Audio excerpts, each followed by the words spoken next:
Hello, friends. Welcome to the End Evil podcast. This is Chris Jantzen, and evil is the destruction of freedom. Thanks for joining me. Whoever's out there in the audience, welcome to the End Evil podcast. This year, we're kind of finishing up 2024, getting towards the end here. And I want to do a quick, exciting announcement next week on Tuesday. I'm doing a special live stream show and with the One Great Work Warriors. And we are going to be talking about our 2-year anniversary. We're going to kind of recap all the awesome things that have happened in the last 2 years. 2 years going strong with these other 5 gentlemen meeting every week and creating monthly content for y'all. So, if you guys haven't checked that stuff on out, go on over to nevil.life. As you saw, I also just showed the Funnel 4, Humanity Rising. The theme's going to be Inspiring Care to Action. That's going to be February 22nd, 23rd of next year. So really excited about that, and we'll be announcing more about that in the coming weeks. But for now, if you want to review Funnel 3 or Funnel 2 or Funnel 1, head on over to freedomundernaturallaw.com. So without any more ado, this show is a follow-up. We did a One Great Work Warriors episode called Addicted to Convenience. That was a couple weeks ago. And so this week is your opportunity, if you're in the audience, to come on the show and, share your opinion on what we have to say or what we didn't say about that episode. So I'm going to go ahead and put that link one more time in the chat here. And I'm going to show you guys a quick, I just cut out a couple little things from last week, a little 4-minute clip, and I'll play that. And then that'll give me a chance to bring some people in. If anyone wants to join for the show, I know I already have Chris Nelson and Derek Bartolocelli in the studio here. So they'll be joining me after this short little clip. And if you want to join, check the comments and hit that link, and we'll see you then. Okay, let's play this little program unconscious conditioning as far as being in that mindset. A society that is addicted to convenience, is that a society that's really going to thrive? Especially in the Western world, it's considered a convenient society because we can get things pretty much at ease. So um um man is more lazier now. Man is more dumber, not as intelligence. Man is more apathetic. Man is more unhealthy. So we are sold this idea of convenience, efficiency, but at what cost to society? Most people's awareness and navigation skills are terrible now, compared to when, like before smartphones. Just seeing people navigate like in public, like in society, they're constantly looking down, for centuries, man used to always look up to the heavens. Now we're looking down. People's memory is terrible. whether it's convenience or technology or the combination of those things. That is a natural part of being intelligent conscious beings. But when does it take on this evil overtone? When does it start being bad, wrong? Well, for me, the addiction part of it has so much to do with materialism, our addiction to materialism. It's almost closer to slavery, being addicted. It's like being bound. When you look at the etymology, it's Latin adicere, to surrender or to bind, which I just learned that, when I was researching for this episode. So it binds us when we need something, when we've given up ourselves to something, it binds us. It's very easy to just put food in my mouth, chew it, swallow it. But there's also, you have to consider the digestion system and kind of giving your body a break from working all the time, right? It's kind of like those unseen consequences that they don't manifest right away. Like, although, yes, there might be that, what do you want to call it? The splinter in the mind. And sometimes we ignore the signs, and that's a problem. And then that just manifests into a whole giant. It becomes a bigger problem than it has to be. So tackling those problems right away is the way to go. But I'm not. I'm totally still really hooked to the system and a lot of the benefits that come along with it. Um, I want to say it's kind of ironic too when you were talking about the smartphones, how, all the intelligence it took to invent that smartphone, but is making it so people are dumber. So it took all that to get to that point. So that now the phone is so smart that you can be stupid, We all seek out convenience, are addicted to convenience. Being convenient does not necessarily make it bad. It may not even start off or intend to be good or bad when thought up, but but it does come down to how it's being used, which can then start to be seen as either destructive or something that can be used to improve society or even one's life. It then becomes about intent and awareness. We have these like codependent relationships with technology and whatever can convene us towards whatever. And yeah, going to the etymological thing, I mean, like conviennement, the meant, the state of, from mentalism, and together, going together. Convene. Let us convene here. See if I can get us on the screen so we can convene. Oh, come on, doing funny things to me here. All right, there we go. Welcome, friends. Thanks for coming, Derek, Chris, Nelson. Actually, two people who are both going to be involved in the Funnel 4 Humanity Rising concert. Thanks for taking part in that planning, folks. And why don't we start off with Derek? What you doing, Derek? How's France? Oh, pretty good. And just listening to that last little snippet, I mixed up my French with the English. It's so convenient to do that, right? Speaking franglais all day. How's it going? Qu'est-ce que c'est, the franglais? Yeah, exactamundo. Yeah. How many languages in that sentence? See you, Chris, back in California. Chris Nelson, long time no see, mon ami. And I always have a couple extra little notes hanging off from these Great Work Warrior chats, and I'll get into that, but I'd love to hear from Chris Nelson first and foremost. How you doing, brother?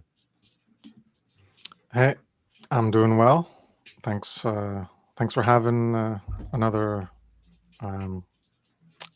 open table. What are they? The Roundtable. Yeah, Thanks for Roundtable, coming, yeah. Chris. You're one of my favorite people to show up. Appreciate It's it. always good to have it.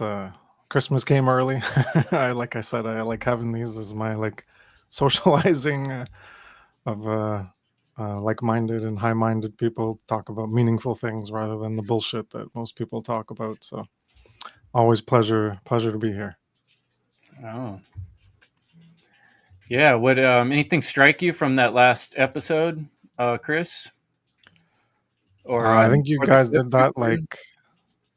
that one was was it last month or 2 months ago? It was at least 2 weeks ago. I'm a little confused, but Yeah. I don't know. Things have been hectic. Yeah. Derek knows there, but I didn't go back to the Europa Natural Law doing those roundtables because during the day I'm busy. My partner shout out broke to her. those guys. They're doing a great job. Yeah, my partner broke her ankle in 3 places, so I'm busy from 6:30 in the morning to 7 at night with the kids and everything and taking care of everything. So my only free time is at night now. So. And look what he decided to do with it, folks. So that's inspiration to all you out there saying, I don't have time. Here's a guy with kids and full-time work and all this stuff and a partner with a broken leg, and he still shows up to talk about natural law. So looks like we got Rick in the chat. What's up, Rick? Yeah, what's up, Rick, Fred? Young blood. Thanks, folks, for coming. Patty, Zeralath. Yeah, Zeralath, what's up? Theo, it's good to see you, folks. Theo, get up in here, man. Yeah, shit. So I'm just kind of looking back on my notes. I think my favorite quote was "Smooth seas do not make skillful sailors." And for me today, like I've been doing a lot of, speaking of being busy, Chris, my life recently has been get up and get up and go work, and I work. I do a combination of some stuff on the internet, on the some stuff on my computer. I have certain office days, but recently I've been out in the field a lot doing construction, carpentry work, and it's like freezing out right now. And one of the places I'm working out doesn't have any heat, so I brought like all my stuff to make coffee, right? And so I could set up my own little coffee station right on my own little job site, and that's like the type of thing that requires some thinking ahead, like, and I've often thought that about carpentry work and the hardship that comes along with working outdoors. But I really appreciate it because it's made me tougher. Like the ends of my fingers, they don't get pain very easily because they've been hurt a lot, and they've been toughened up. I got calluses, when it's cold out, like I kind of like it in a weird way. It's a little painful sometimes when you pick up something metal or, but I kind of like it. It reminds me of finishing hard work and a lot of good times outdoors. And so I see that snow on the mountains, and yeah, it hurts a little. I get the chill, a little bit uncomfortable, and my toes are going numb. But I also like the struggle because it makes me tougher and it makes me feel like a man. So I don't know, maybe that gives you guys a jumping off point about hardship and the importance of enduring hardship and becoming tough in this world rather than being soft, what they want us to be.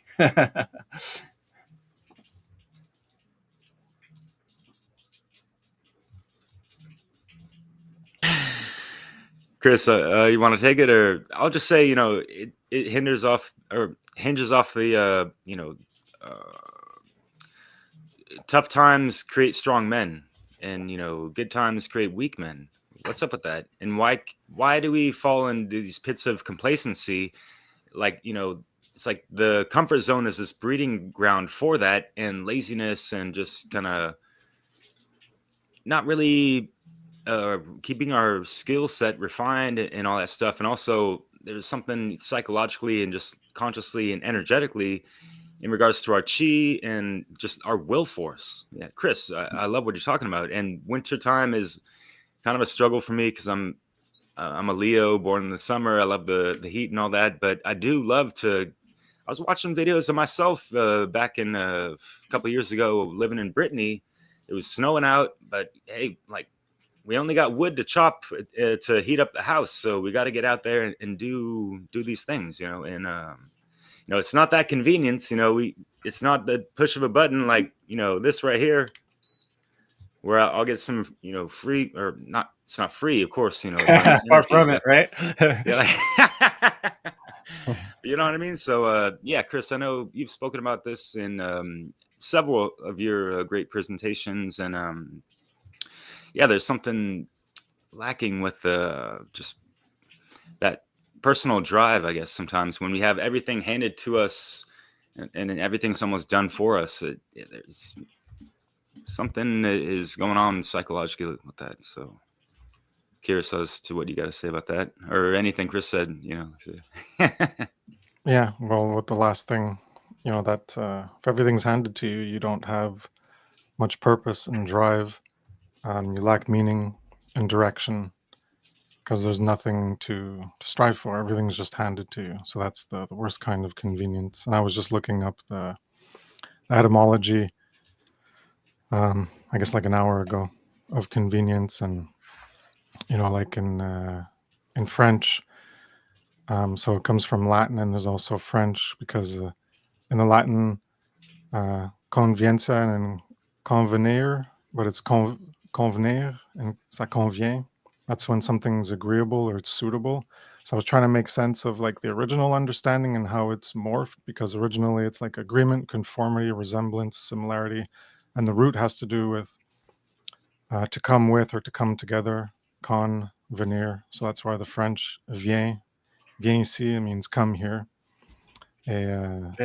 So that's related to that. And I was trying to understand, well, how does it end up meaning eventually, like in the 17th century, ease or comfort, and then the quality of being personally not difficult. When you look at it, something that the way I made sense of it was that if it's to come with or come together, then you're bringing it with you, like something that's agreeable or suitable. Well, you're coming to agreement with it, you're meeting with it, and you're in harmony with it. But that's through by it being willing. So something that you're bringing with you, well, you're in accord with it, you're in agreement with it, you're combining with it because you want it. And the things that you don't want, well, those are the hardships that we don't want. So that's why it's not convenient, because it's something that you don't want to bring with you. You don't want it to come with you, but you have to deal with it anyways.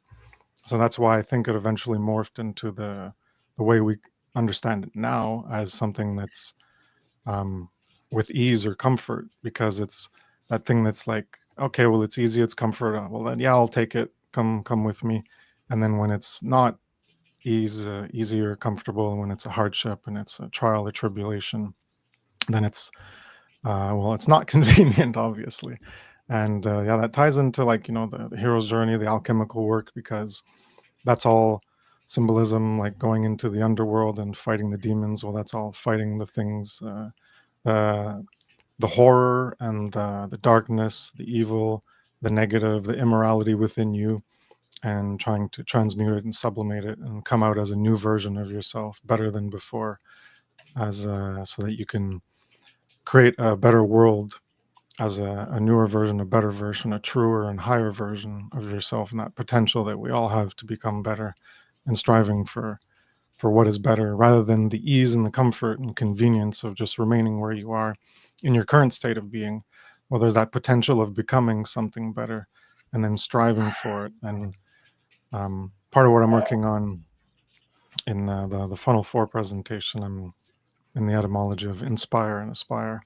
So we aspire, that's where you can aspire to something else by being inspired by such things such as information of quality truths like morality, and you get inspired by that, and then you aspire to embody that you desire, and you have a striving for, like, actualizing that. So that's all part of the alchemical, the highest alchemical process of moral actualization and becoming a better person. And then, eventually, obviously, teaching morality, helping other people engage in that same process. And that's the inner great work and the outer great work. And yeah, I think that's all I'll add for now. And there is an amazing, joyful prize in there from the universe, I've found. If I wouldn't have gone through the uncomfortable experience of learning how to do Wim Hof breathing and trying to hold my breath for a really long time and being uncomfortable, I could never say I've held my breath for 3 full minutes. But I did, because I went through that uncomfortable feeling, and it was worth it because it also helped with my health. So something like that, we earn bragging rights in our life by doing things that are difficult. Someone climbed a mountain because they pushed through the hard part when they felt like they couldn't do it, whereas the other guy was like, "Oh, that's too hard," or the other gal or whoever, I'm going back. But we got the wonderful Theo Lux with us. Thanks so much for joining us, Theo. I'd love to hear anything you got to say. But real quick, before I hand it to you, I just wanted to send a big thanks out to Jerry. Folks, Jerry has been doing a kick-ass job on End Evil Podcast, uploading episodes to multiple platforms for months and months now.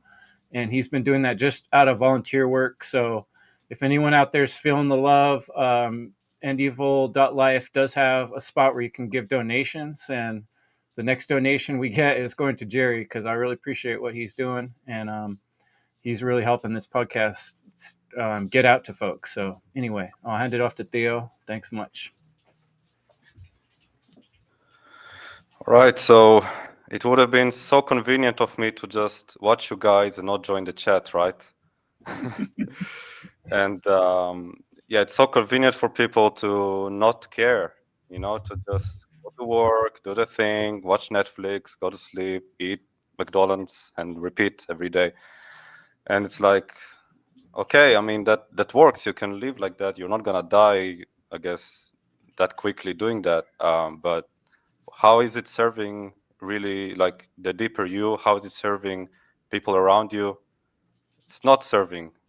anyone really. It's just serving yourself. So it's kind of going back to Satanism, right?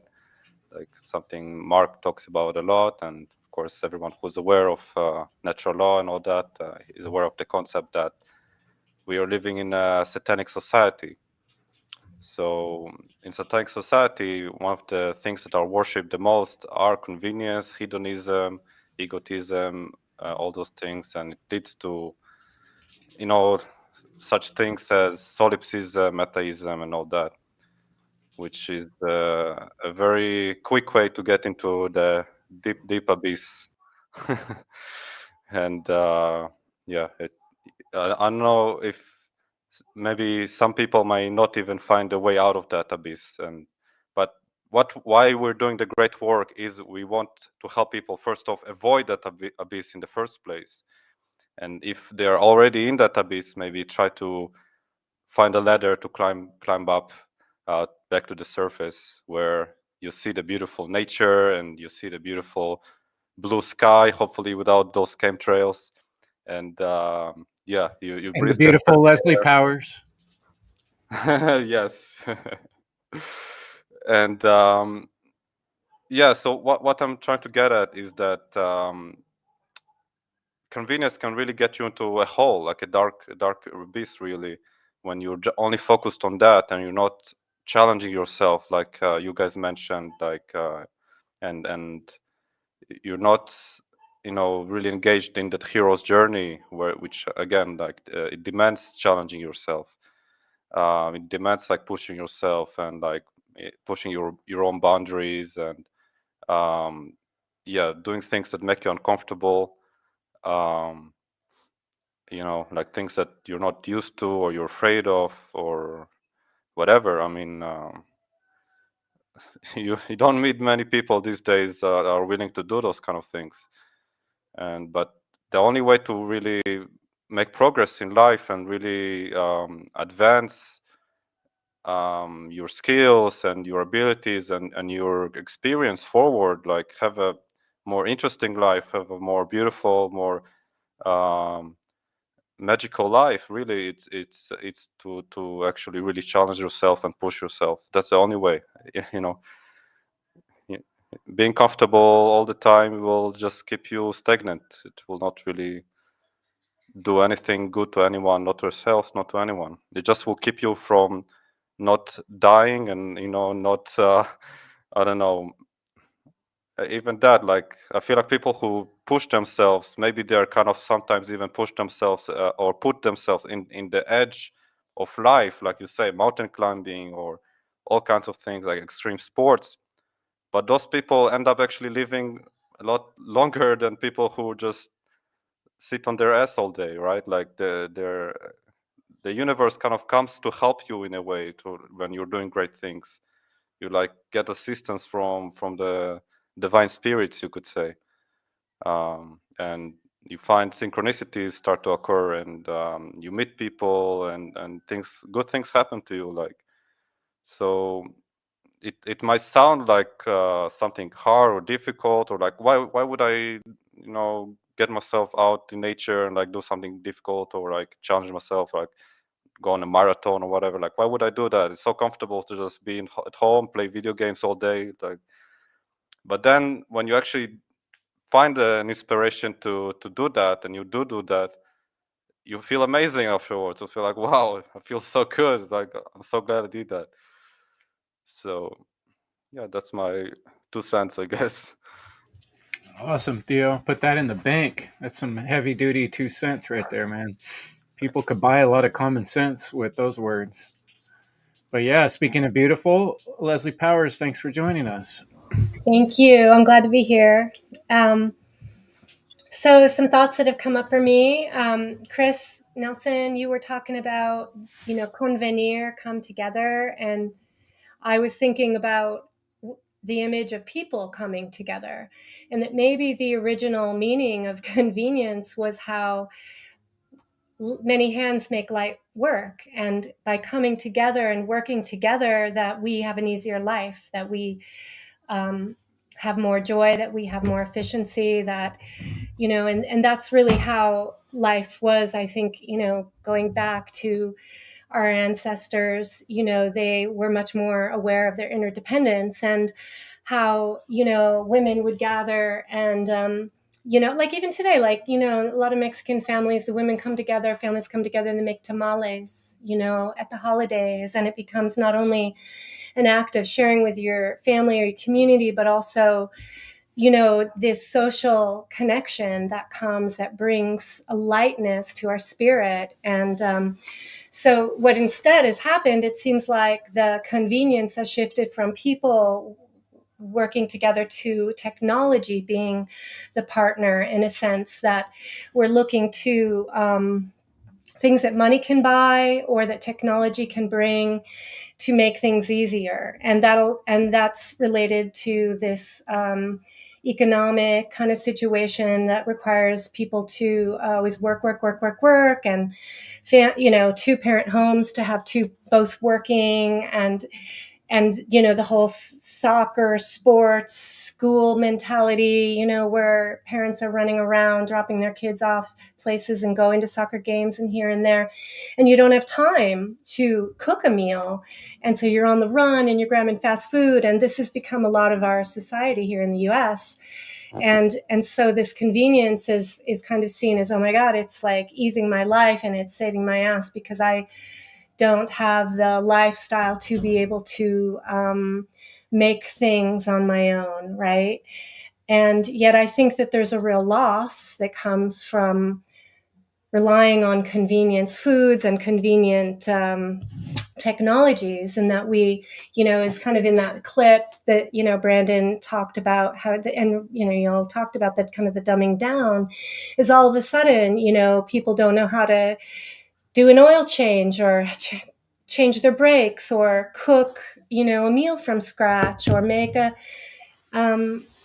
clothes or sew, and this affects people's sense of confidence and autonomy in the world. If you are reliant on other people, other entities, then you are somewhat of a sitting duck during any time of hardship or emergency. And I think that part of the chronic anxiety that people are facing has something to do with a fear of not being prepared if something goes wrong, and not having the resources and not having the practice, because, you need to practice things during regular life in order to pull them off during a crisis or a hardship. So there's a lot of implications to this. So I'll stop there. I have some more to share, but I'll come back for my next turn. Thank you, guys. Right on. Thanks, Leslie. One thing that came to my mind that we didn't talk about last time, or I don't remember mentioning it, was cars. It's something I've thought a lot about over the years, and it's like, to me, it's like teetering on the edge of doing something evil, driving cars. It's not quite, but almost. I mean, it's pretty destructive way to travel when we think about it. How many animals get killed, people get maimed, wounded. There's more. Every half an hour, California highways have an accident. It's happening, or a death, I think it is, right? So it ends up to be 2,000 to 3,000 deaths a year just on California highways. But I only thought back, like, okay, you had people walking from place to place at that rate. You could only really live so far from each other in a reasonable way to get supplies and get resources. And there was traditionally through history, groups of people have lived together for survival's sake in small tribes, communities, whatever you want to call them. And when we bring in new modes of travel, yeah, it's convenient. Like now we can just get on this little bike or this little wheeled vehicle and scoot right up the hill. But the other result of that's happened is people move further and further away from each other. And I've seen it happen twice in my life where the children can't afford to live where the parents lived. Where I grew up was a very bad neighborhood when I grew up there, with like gangsters and trailers with spray paint on the side when I was a kid. But now those are $1.5 million homes, and I couldn't afford to live there now where I grew up in the ghetto. You know what I mean? And so we have this inflation thing to where a lot of times children have to move out far away from their parents into different towns, further and further drive away, which breaks up the whole family unit and the whole tribe unit because we have this convenience. Now people all fall apart and traveling all the time in an unnecessary method to do things that used to be done right at home in yelling distance. And I can see where it's nice in some ways, but it causes long term a lot of more freaking problems. So it's something I thought about. Yeah, if you guys haven't subscribed to And Evil Podcast, please do on YouTube or make friends on Facebook. Yeah, who else has something to say on that topic? Well, yeah, going with the traveling thing. There's a really good YouTube video. I forget what it's called, but it's going along the lines of what you're talking about, and it's creating more isolation with everyone, conveniently driving solo in their cars and all that. Oh, maybe they'll grab a coworker or friend, family member for that carpool lane or whatever, or if it's convenient for the thing. And yeah, of course, there are great things about convenience. It's more about not letting it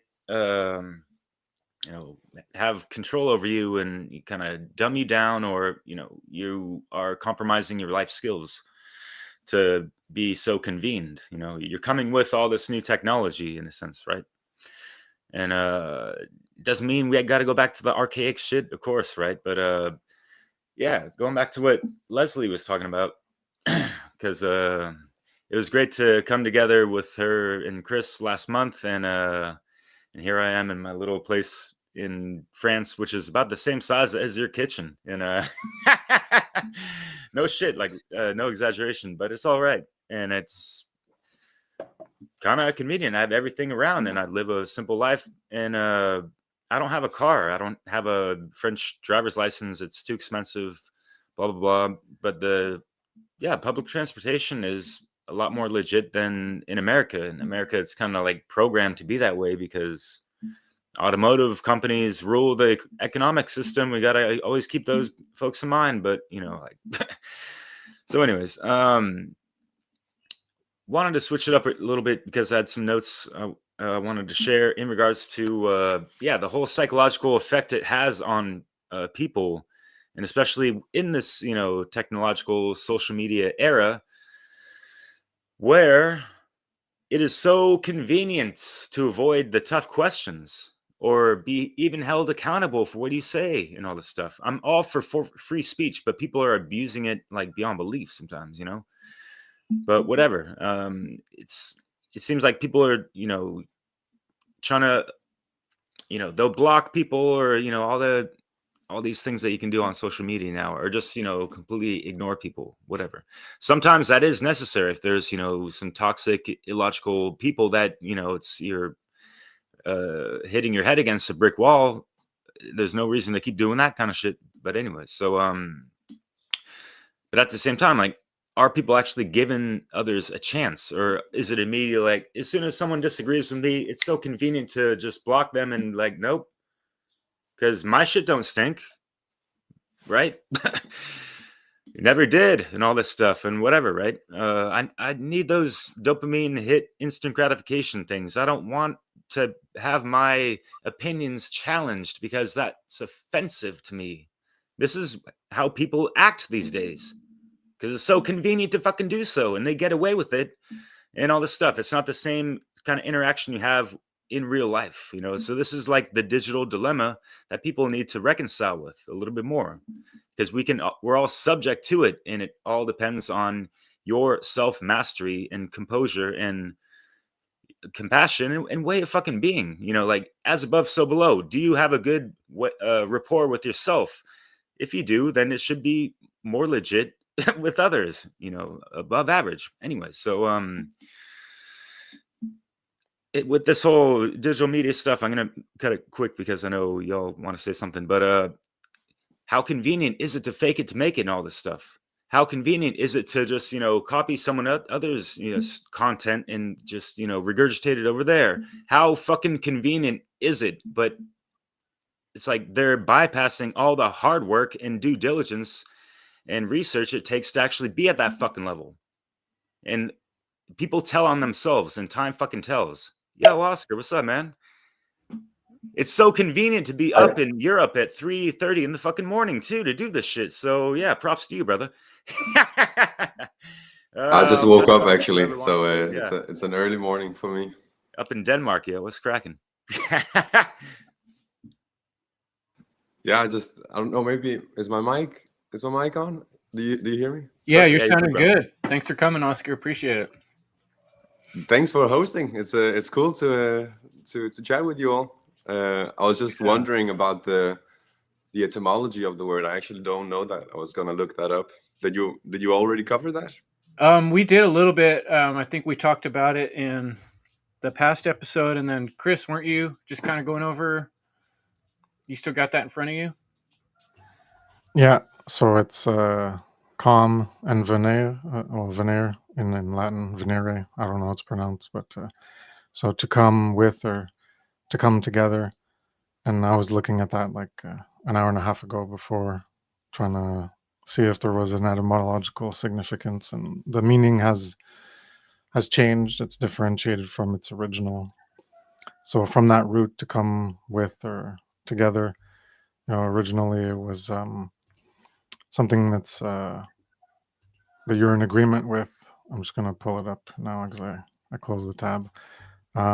Similarity, conformity, agreement, resemblance, state or condition of being suitable, adaptation to existing conditions, a meeting together, harmony, come together, meet together, assemble, unite, join, combine.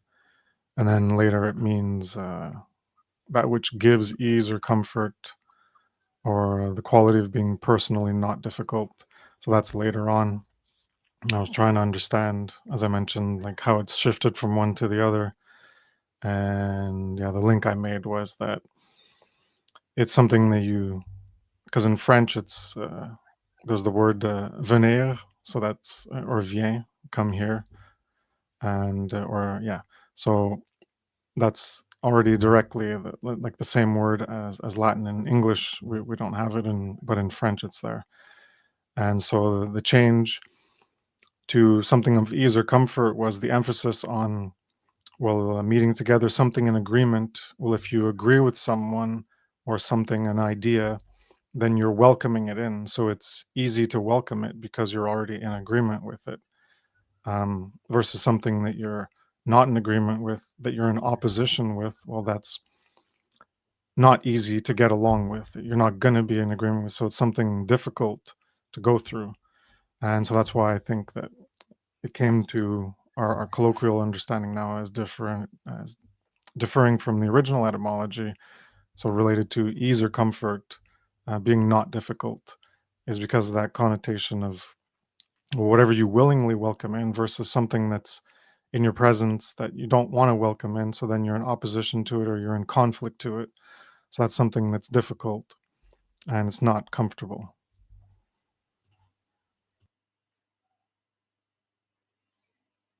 Thanks, Chris. Yeah, that actually makes sense. That it's the coming together. Come together. It's the kind of like the two rabbits with one rock, or two flies with one smack. I don't know if you have that expression in English. That's a good one.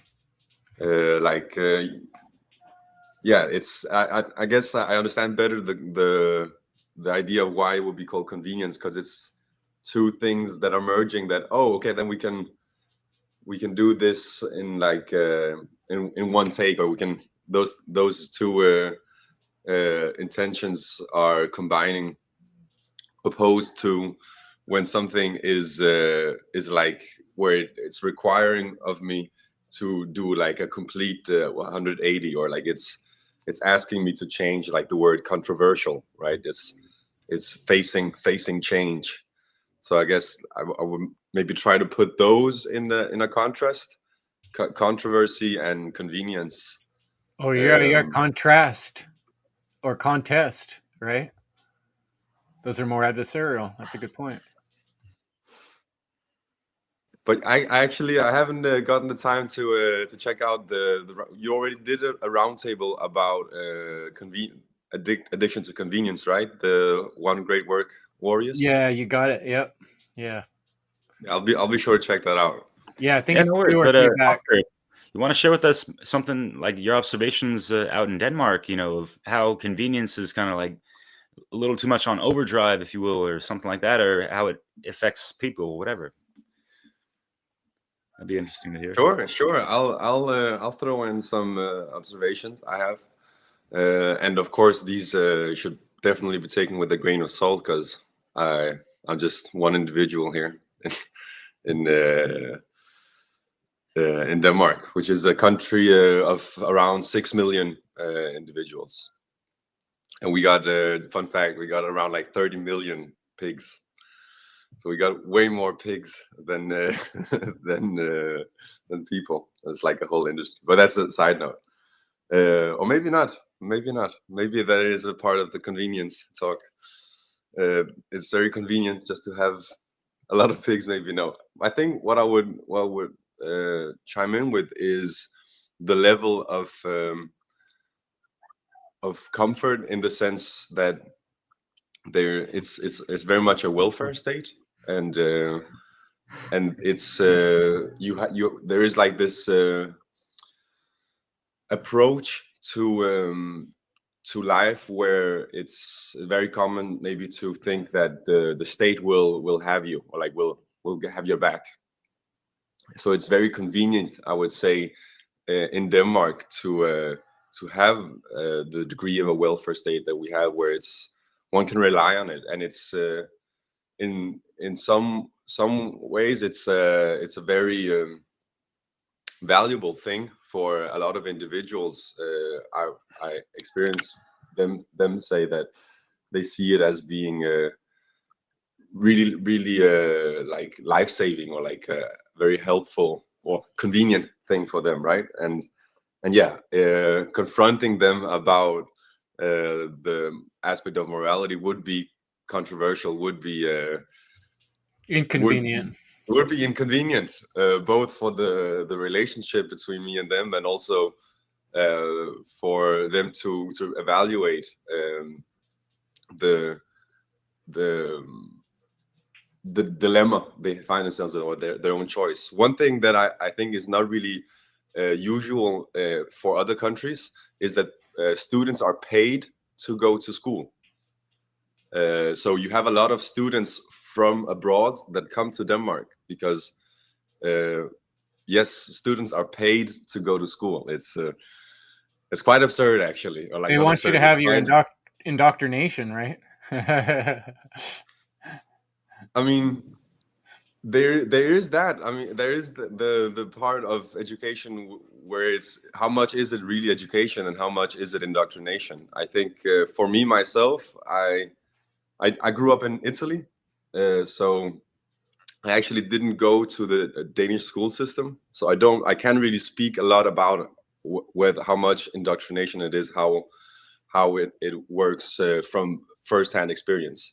Of course, I can have my outside opinion, like a fly on the wall kind of thing. But I think that is an interesting thing, how it's very convenient to go to school, because to get that influence on your mind, which is state education, because it gets you the money to rent your place, or to buy your groceries. And I think that yeah, what are your have you heard about this before, that I students in didn't, Denmark? but it reminds me of here in the U.S. So many people have gone to the military because they'll pay for your education, your college education, and that's a pretty big temptation. And I've met and talked to quite a few people that have done it just for that reason. And like you're saying, the morality issue is out the window because it's advertised as a good thing. And that's a lot of where that I'm saying that schooling, it sets up this whole paradigm of thinking where things like military, I mean, in our schools, the military got to come in and take over the classroom for whenever you got into 8th grade. Every class, every student got that thing where the military comes in and tells you how great it's going to be to come and work for them, for the next 4 to 6 years of your life. So, but I didn't know that about the free education. I'm glad you brought that to my attention. That's interesting. Oh, it's not just free. It's not just free. It's Paid. paid. like, and it's not. I'm not. It's not just like a few bucks. It's like a decent pay. It's quite a lot, and that's not to like. I don't want to make it into something that like completely like caricature it into something crazy, but it is a unique thing for this country and maybe a few other countries. You don't have that a lot of different places, which means a lot of students from abroad come to Denmark. Oscar, what are the jobs that are encouraged, that the students are encouraged to go into? Are they typically like state jobs, or what's the job market like? Oh, I don't want to overstep my knowledge here, but I do. My impression is that there is a lot of emphasis on state jobs, like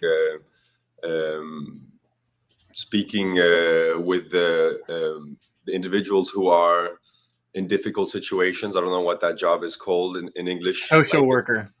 Yes, social working, or maybe also like nursing and like hospital, this kind of thing. I think, if I'm not mistaken, like a big majority of the jobs in Denmark are related to communications and related to like office jobs. It's a very small country, so there isn't a lot of land per se,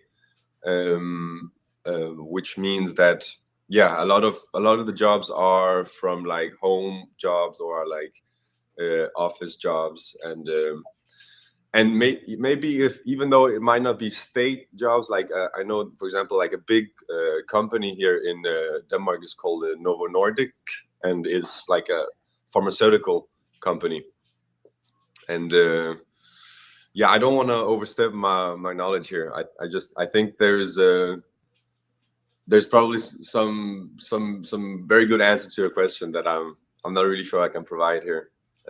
But it is an interesting case, the case of Denmark and the situation it is, to tie it back to convenience, and maybe also to tie it to mind control. I think Denmark is an interesting case to look at.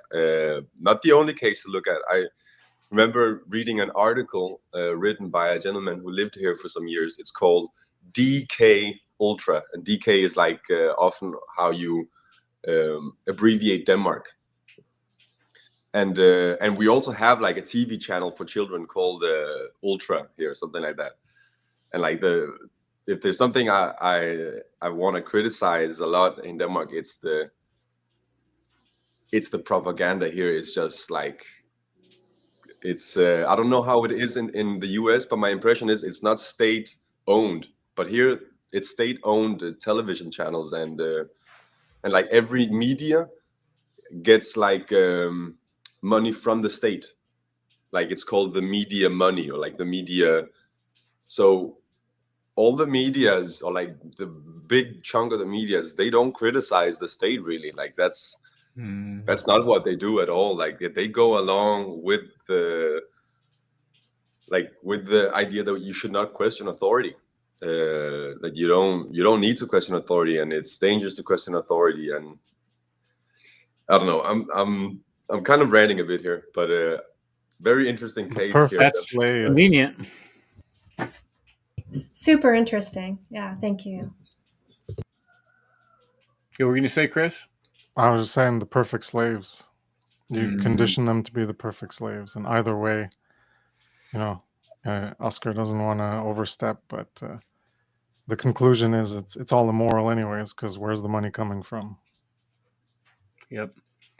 I think the reason I'm encouraging to look into Denmark is that in some way I'm imagining that it's kind of like a test ground for a possible like a blueprint of sorts, because the mentality here is very much criticizable. Like it is very much approaching something that you could see as like a perfect slave state. Like, I mean, just to go all in on the dystopia thing, the free speech thing here is fucking dead. Like it's in the cemetery. Like people are arrested and put to jail for free speech.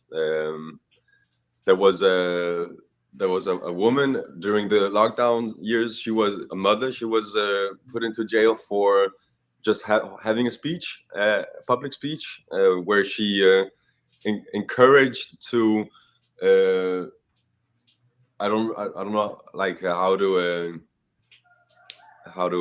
translate correctly, but something along the lines of let's fucking like a bit aggressive, like let's revolt or resist. Revolt, but in a non-violent way. Like resistance. Yeah. Again, always with that emphasis. There's also a gentleman who was put to jail for having a website of jokes that were seemed racist. Like he had jokes about Chinese and Muslims, and and they were maybe not like the best jokes, and they were seen as like hate speech. But the gentleman himself was of an ethnic origin that was, he wasn't like your typical like the idea we have of a racist. Like he was I don't know where he was from.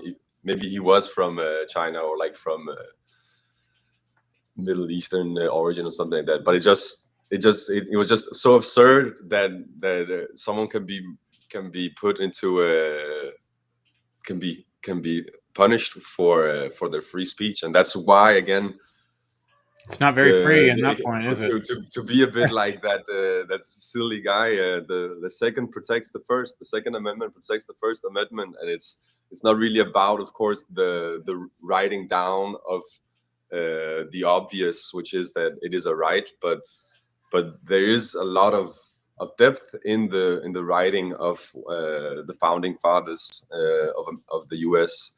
and I am a big proponent of recognizing the right to self-defense, which is like, that's something inconvenient to be for in Denmark, because the level of resistance to such a thing as bearing arms or carrying arms, firearms or whatever, is just very big. And the go-to argument is, but just look at America. Do you want it to be like that you can just go into a shop and buy a gun? Do you want kids to be able to just shoot themselves in school?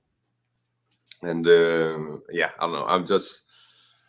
I'm not gonna just escape from here. I think there's a reason that I'm here, and my goal, even though I have like zero content out public yet, is to create content in Danish.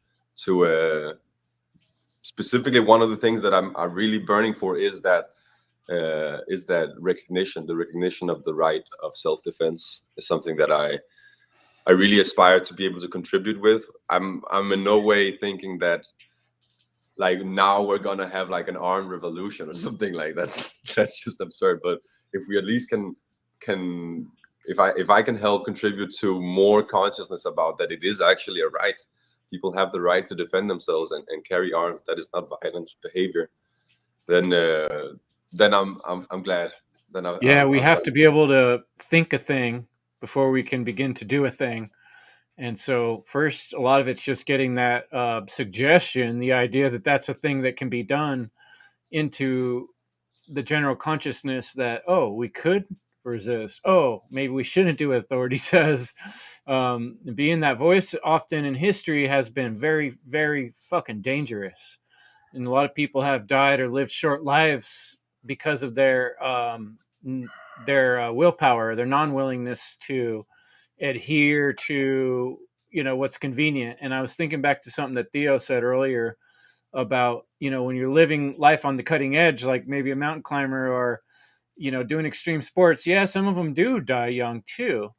And a lot of these people in history that have been people that stood up for truth or stood up for what's right often did live a very short life. But I, for one, would rather live a short life that was ended because I was doing the right thing and I'm known as a hero to all, than die after a long life of being a miser, and that's someone that's hated by humanity and God himself, herself, for being a fucking asshole.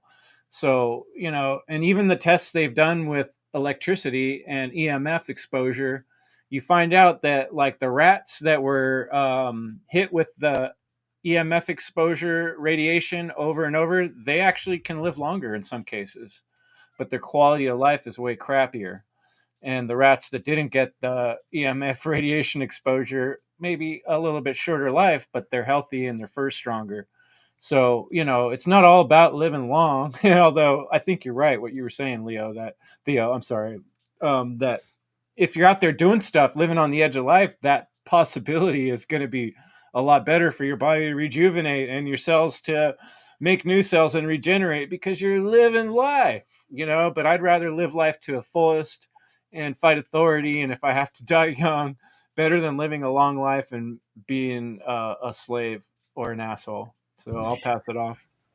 I'll just add to something if it's okay. This idea of how convenience really creates a lifestyle of like indulgence and somewhat meaningful activities, with the convenience of, DoorDash, you can stay at your video game console and you can play video games all night, or you can be on your phone scrolling, and you can be kind of becoming obese and inactive. And then I think what that leads to is a lack of purpose and a devaluing of even oneself. There's going to be an inner restlessness of sorts that people then will drown out with even more conveniences and more addiction, when what they're really missing is being vital and an active part of their community and society. And it's like the human being has this amazing capacity for innovation and creativity. And when you are relying on the convenience that other people are creating for you, then you are not the creator. You are not the dynamic human that you can be. And in some ways, are you fully human? And how does that affect the spirit and the soul? In the rune, there's a rune, Nauthies, which translates, I think, to need fire. And it's seen as, it's described as this phase where you are lacking something, but you have a need to create it. And it's that lack that then drives you to be innovative, to create the fire that will inspire life and help and continue to enhance your life, right? We all seek ease and we seek safety and some level of efficiency. Those aren't bad things. It's that very drive, though, that can inspire us to create. But in the world of convenience, we're not the creators of these things. They're large corporations. There's fast food companies. They're, external technology companies. And who's making the money? Who's driving this? Who's benefiting from our conveniences, right? And when we participate in them, are we stepping into more freedom and more sense of value and purpose in our own lives? Or are we just cogs in a wheel that someone is serving something else that is actually doesn't care about us? Derek Brose, I want to bring attention to his work he has on his channel, Conscious Resistance. He recently did, I think it's like a 7-part series called the 45-Day Exit and Build Challenge. And he's directing this towards people who are newer maybe to this. But I listened to a few of them and I want to finish them. But it really kind of, it poked me, and gave me a little wake up to the way that I fall for convenience. I'm on my, in my work day, I have to have, to get into some of the websites, I have to have an authenticator app on my phone, which isn't convenient at all for me, honestly. But there's so much stuff on the phone where you can have your passwords show up automatically. You can do your thumbprint. You can, it can remember stuff. And it saves you time, right? It's so convenient when you're busy. But what he talks about is that this falling for convenience is one of the agendas of the, this new world order. It's about us becoming dependent on the conveniences, and then these conveniences will bit by bit lead us into more and more control over our freedom, where we have to have facial recognition, or these thumbprint stuff is going to be required potentially to access your money, or to cross a border, or get into a grocery store. We don't know, but it's sort of heading in this direction. And so it's How about those passwords? Those are yeah, convenient, right? yeah. I mean, and if you think about it, it's like what is there's like an analogy of like, you're getting slowly pulled into a trap, into the net, and they're doing it, pulling us, they're luring us, with this sense of ease and convenience, only to then we're going to end up in this deep trap. And so he encourages you to look at the areas of food. That's a big one. It's not convenient to grow your own food. And if you're not, friends with your neighbors, and you're not working on a community garden, then it's going to be a lot easier to go to the grocery store. So then if you don't have that food preparation or growth set up, and then all of a sudden you have to, sign your, life away to get food, you're going to be more tempted and more trapped.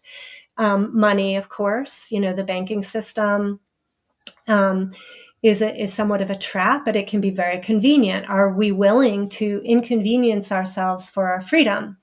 Or are we willing to walk a little further, take extra time, go meet someone in person, as opposed to do everything digitally?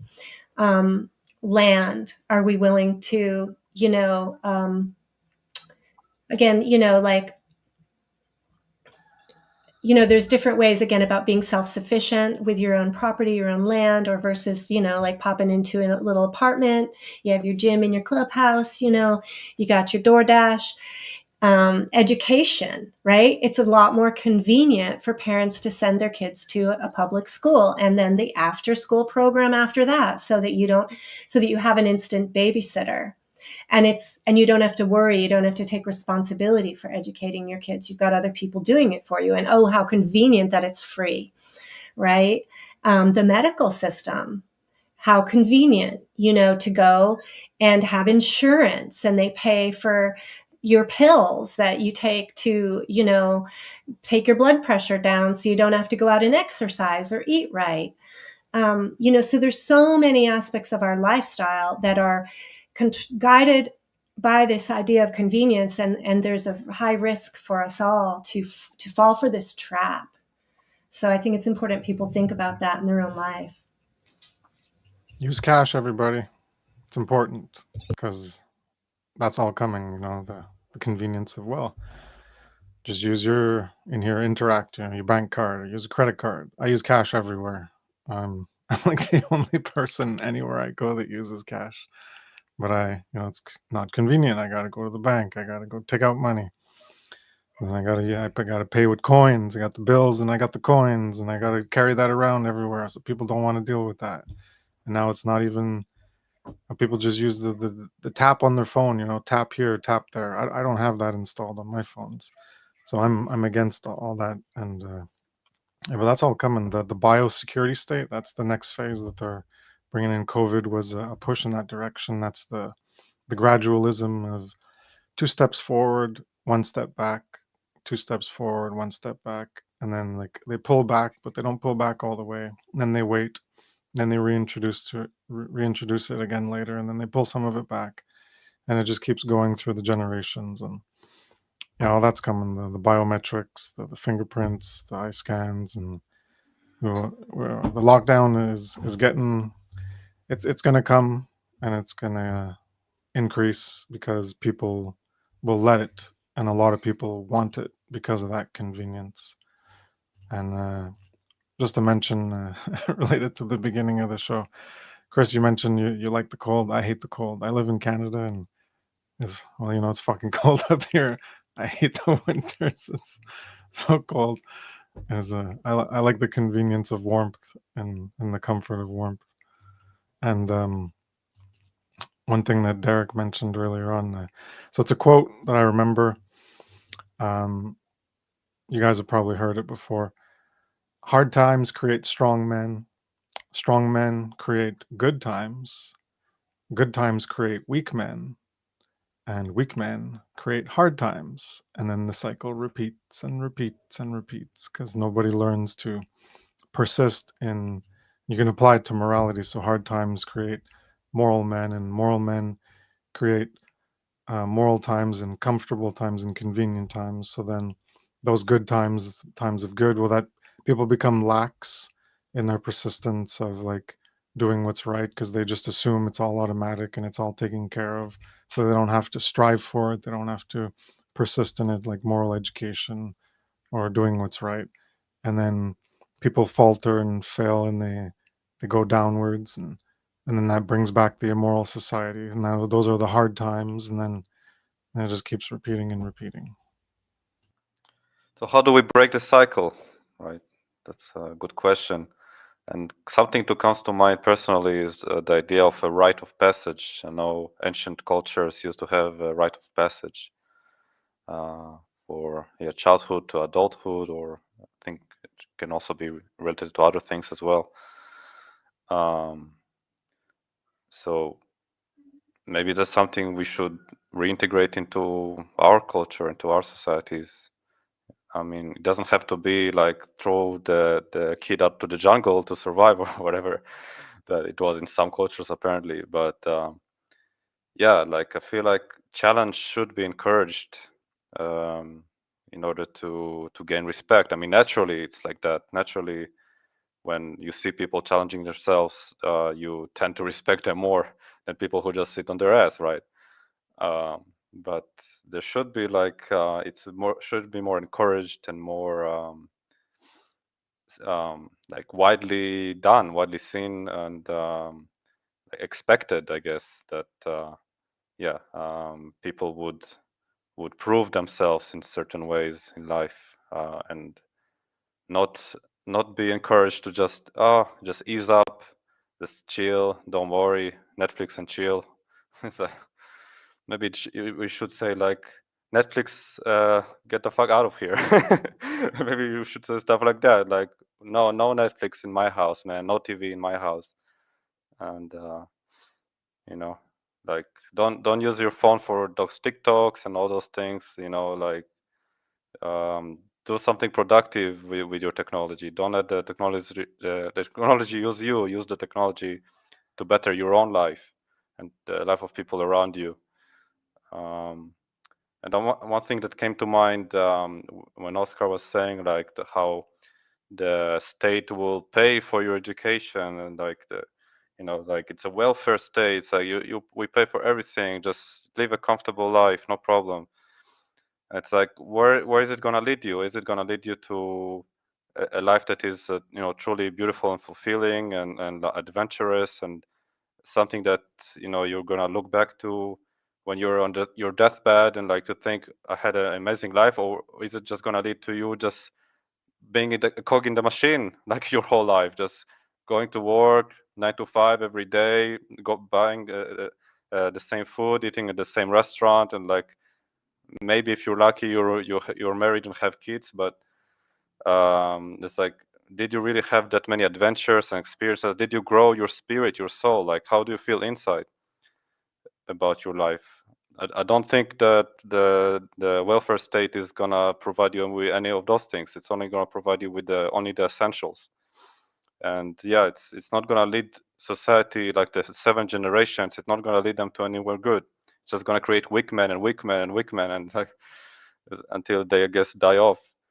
So yeah, you got to think forward. You got to think like in the bigger picture. It's like, you know, you know, some of those, Hollywood movies. Like, I'm not into the un-Hollywood, but some of them like show you like great hero's journey and great adventures. It's like, maybe take inspiration like in a positive way to like embark on some kind of adventures like that. Like, take the flight. Like fly away sometimes, right?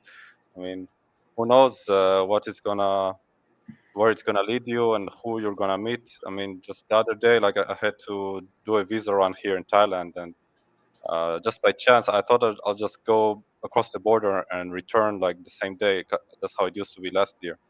But this time they tell me, no, you gotta stay on the other side in Laos. You gotta stay there for 2 nights. I was like, oh, okay, oh shit. I wasn't prepared. I didn't have anything with me. I didn't have, no extra clothes, no backpack, nothing. Because I really didn't know I had to stay 2 nights. So I was like, okay, I'll just do it. Fuck it. So yeah, I just did it. I went to the hostel and I stayed 2 nights at some hostel. And what do you know? I meet amazing people, have amazing conversation, get to talk about natural law with people. From all over the world.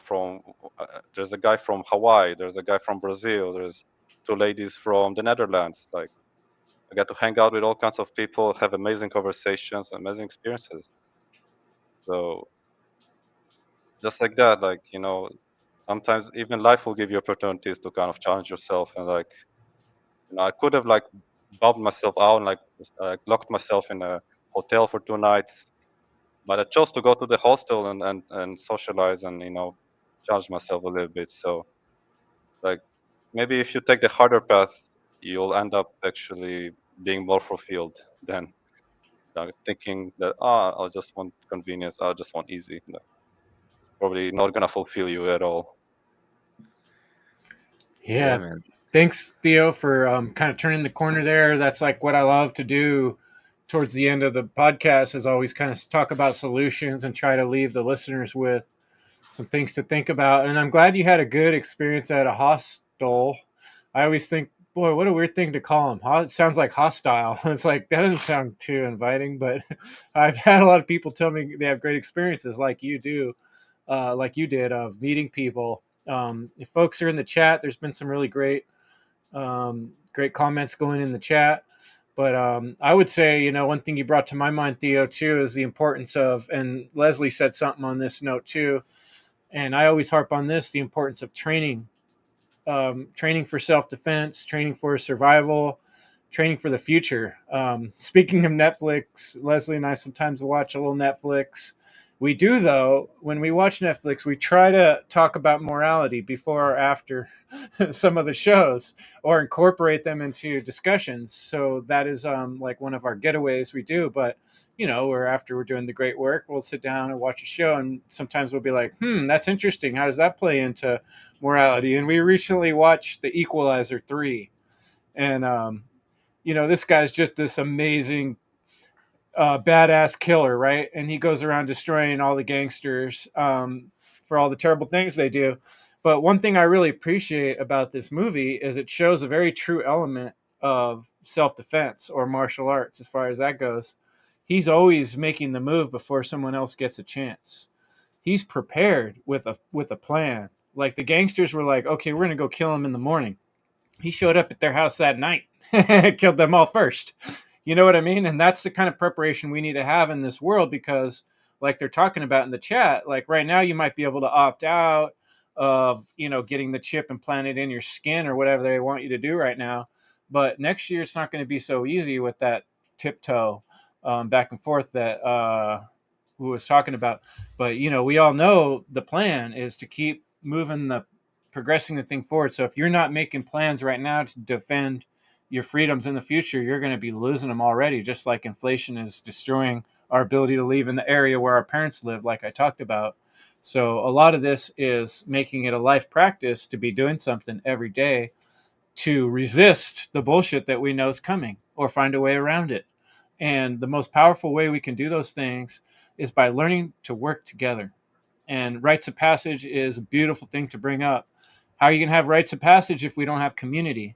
Because that's part of what creates these wonderful rituals, coming of age things, is we have to have a group of elders to show the young ones the reason to be inspired to do the hard thing. Because right now, our elders are people like military and politicians who are showing the wrong thing to do, the immoral thing to do, which is going along with the system and being addicted to convenience. And that's what really makes this convenience bullshit so bad. It's not that it's convenient. That's just two things coming together that were converging. That's fine. But when it's doing that in an addictive manner, and you have to keep having it because you've become stuck on it and you don't have a better way to do things, that's when you're fucked. And that's what we're trying to give people: encouragement, inspiration to not get fucked, but to start figuring out how to not get fucked right now while you still can. So that's kind of the last bit I'm going to say on it, and I'll let anybody else do their closing statements, and then we'll close up for the night. Thanks so much, guys. Derek, you're up. Thank you, sir. And yeah, we always have to keep in mind that they are so addicted to convenience, and in this whole, like, we have to equate convenience sometimes in the controller's eyes to control. Same with, for your safety. It's just more layers of control and all this stuff, and like more intertwined bullshit within the Matrix, whatever. Neon Zen, I saw you mention that. So yeah, we can exit the Matrix, although yeah, it's clinging on to all this stuff, and yeah, it's kind of hard with all the phone stuff is ridiculous. Yeah, like the verify your fucking whatever, Leslie, you're talking about that, and yeah, you hit the nail on the head with a lot what you said, and that was great, and I appreciate that. And something you said made me think about, like, there's, when you see things that are kind of being done for you, does anyone get that feeling of like, this is almost like an insult to my being? Like, I can do this shit. What the fuck? Like, sometimes I get that from like escalators or some shit like that, I'm like, fuck this. I'm too young for that. I'm gonna take the stairs. The fuck is this? Like, preserve your youth through, and these are just like small steps, literally, to, break away from the convenience of things that are kind of making us just slog on to the next day and kind of just rolling around in the hamster wheel. A lot of people aren't even running in it because they're in their cubicle and all this stuff, and they get food delivered to their door now. Like, wow. Height of evolution, folks. Great. But and not to like patronize people, whatever the fuck. Sometimes it helps people out in a pinch or whatever the fuck. Use it to help out situations where you really fucking need it. Don't become dependent on it, like Leslie mentioned a lot. And that's yeah, something we have to just keep in mind. And it's good to come up here and remind myself and others and all that good stuff. And we have to understand that, yeah, all this convenience and like the throwaway items and all that stuff, it's not convenient for the environment. And like recycling, people can't even fucking recycle like certain things so easily sometimes. I don't know, it's sad, but whatever.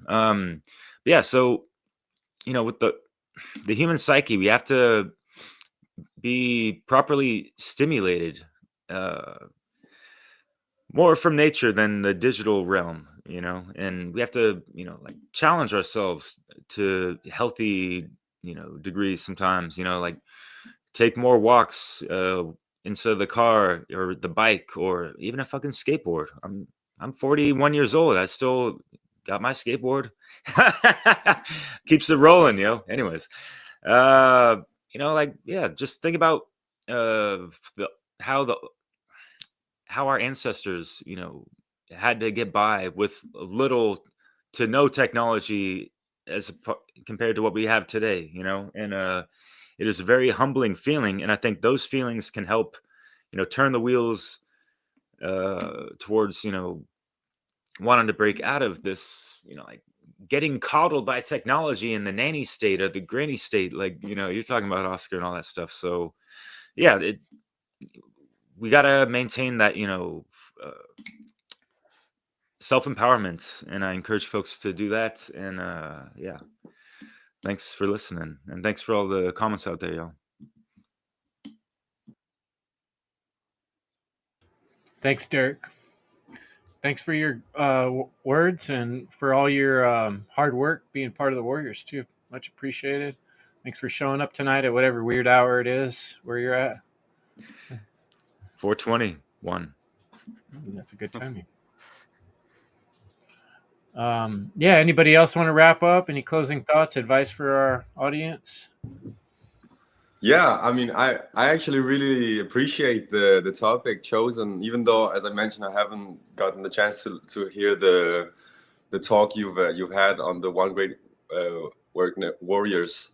I feel like this is a topic I've kind of turned an eye to, been a bit blind to, even though it was like it really became apparent in the COVID years, like in the restriction years. That's why also this meme that I'm sharing now, it comes from that time where everyone was encouraged to self-isolate, and then very conveniently there was a lot of ways people could still do a lot of the things that they used to, like the delivery systems, the online conversations, and hey, I'm not about to bash the technology. I just think it is interesting to think about that how big a part of life it is, and how often when things are so ubiquitous, they tend to become invisible in a way.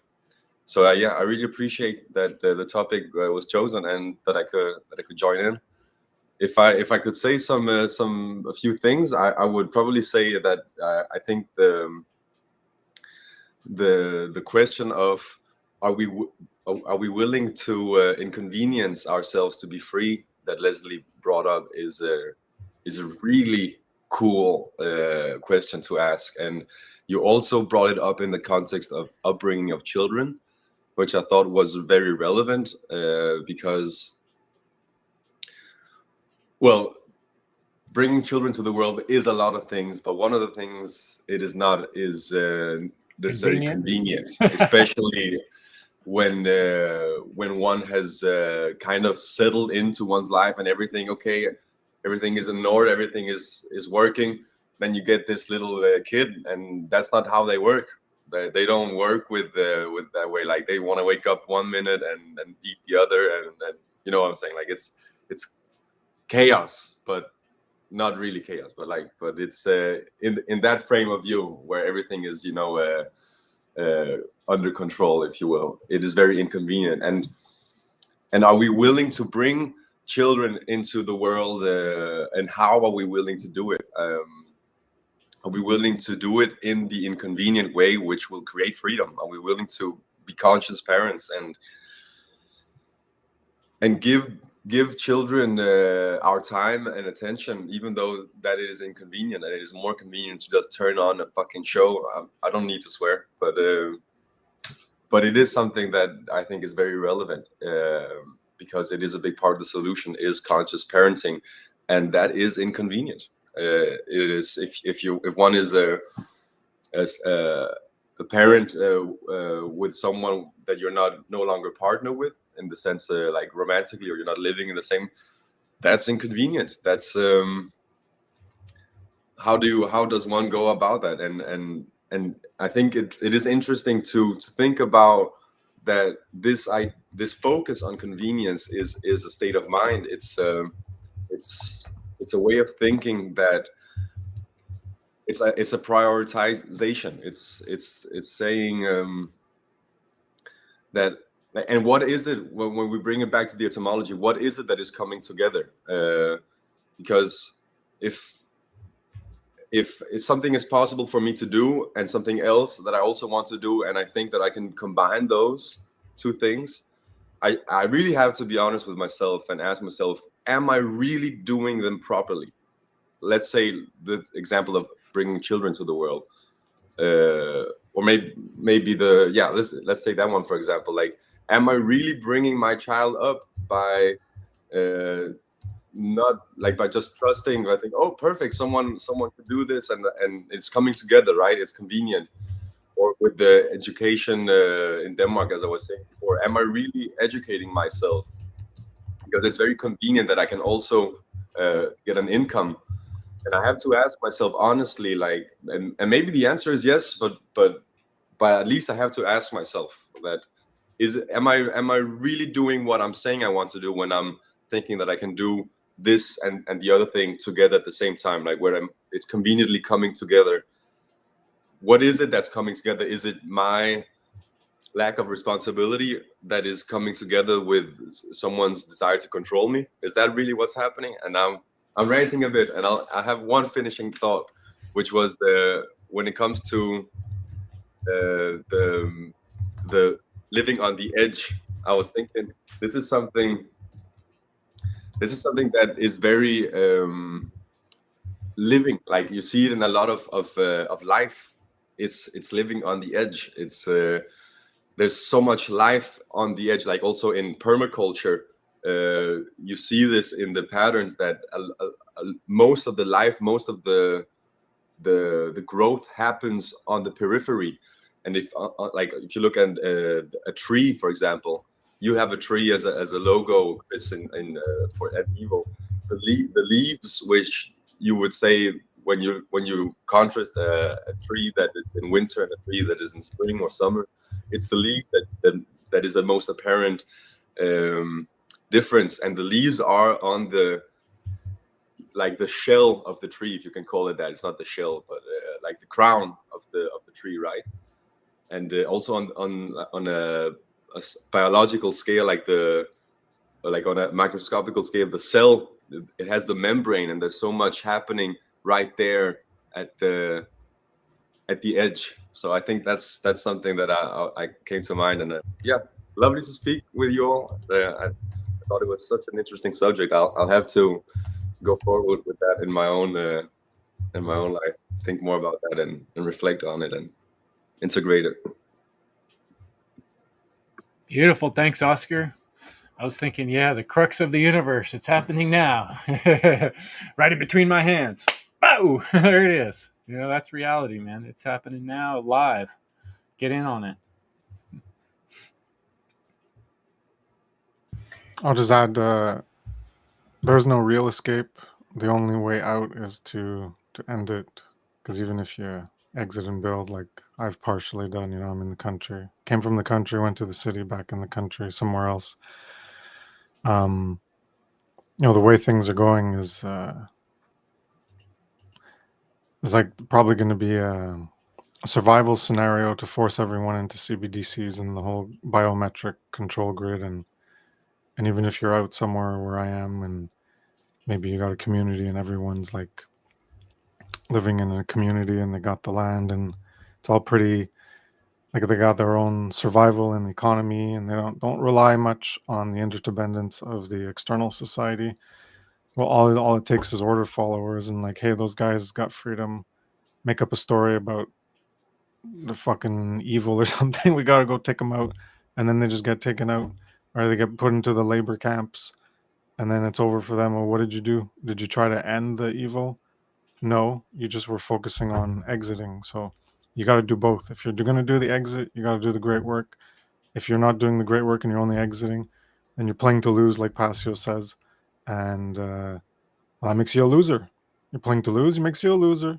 Or you might be winning personally. You got your my personal freedoms. You got more independence. You got more freedoms, in individual freedoms. But in the end, you're not doing a fucking thing to end evil. So what's going to happen to evil?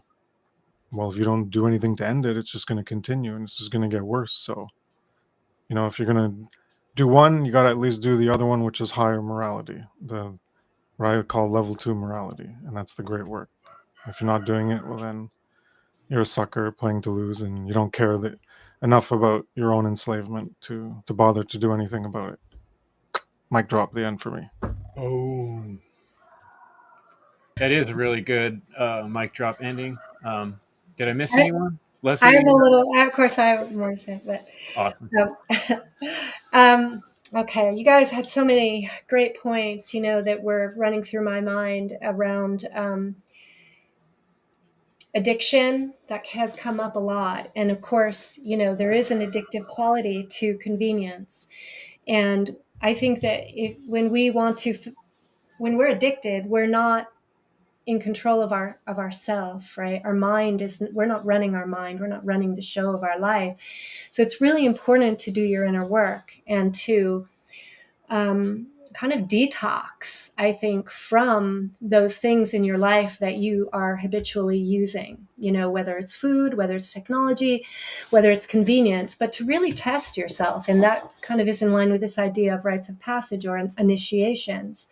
It's this idea of, you know, testing yourself, you know, through something hard that will then grow your character and help you to become more autonomous and more sovereign internally, to develop the inner monarchy so that you are less dependent on external rulers, right? We don't want to be dependent on external, entities any more than what I would call shifting from that to being interdependent in community.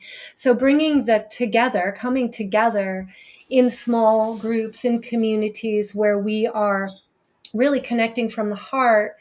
And, as Theo beautifully described, like the gift of connecting with other people, right? Even if you're sleeping in a cot in a room with 4 people, that is a very small thing compared to the joy and beauty of the interpersonal connection. And I think that when we can connect around, principles, and there comes a great sense of fulfillment and an inner feeding, like the food. It's like the real spiritual food that we need, where we then are not going to be as addicted to all these external things. Because, biologically, I wanted to share this a little bit, that I think that convenience is related to comfort, and comfort has a root in our drive for safety. And a drive for safety is a biological, natural drive psychologically. And it has to do with our early connections to other humans, our connection to our parents, our attachment, our emotional attachment, and having security around being taken care of. And we're in a world where historically, if we look at history, the human bond has been broken over and over through war and separation and, immigration and all sorts of reasons that people's sense of safety and community are being disrupted. And I think that has a lot to do with our psychological state as a whole. And, our first drive for comfort is, when you think of the vagus nerve, and that is about rest and digest. It's about seeking safety. And the first route is always connection. But when connections become unsafe, then there's fight or flight, and there's disassociation. And this reliance on convenience is a part of the dissociation and the flight in our world. It reflects an imbalance in our psychology as a whole. And so we really, can come a long ways through this inner work and developing the discipline that it takes to face our fears and not let our fears and our anxieties run the show for us. So I thought that was important. So, community building, inner work, rites of passage, and finding true connection, true valuable heart-to-heart relationships, and understanding our interconnectedness and how we can become freer through working together. Thank you. Yeah, and I appreciate everybody here. I so appreciate these dialogues. Oscar, it's so wonderful to have you join us, and Theo, and of course, all our regulars, Derek, Chris, and Chris, and I'm glad to be here. Thank you. Thanks, Leslie. And, giving people some psychological understanding there is part of learning to work together with ourselves. That's got to happen first so that we can relate well with other people. I'll end this with a quote. I don't know if I read this one last time, but I really like it, from Seneca, attributed to Seneca, who's, if you start looking into, now I'm going to blank out on the word. Seneca is, I forget the term. Anyway, the quote is, "The gem cannot be polished without friction, nor man perfected without trials." So, yeah, your gems, folks. So polish yourselves and work on the solutions. Thanks for coming. Evil is the destruction of freedom. And check out Freedom Under Natural Law, folks. There's going to be updates coming soon about Funnel 4. And we'll see you guys all next week on the End Evil podcast. Thanks for coming. Great comments. Thanks in the comment section. And we'll call it a night. Thanks much, guys. Have a good one. All right.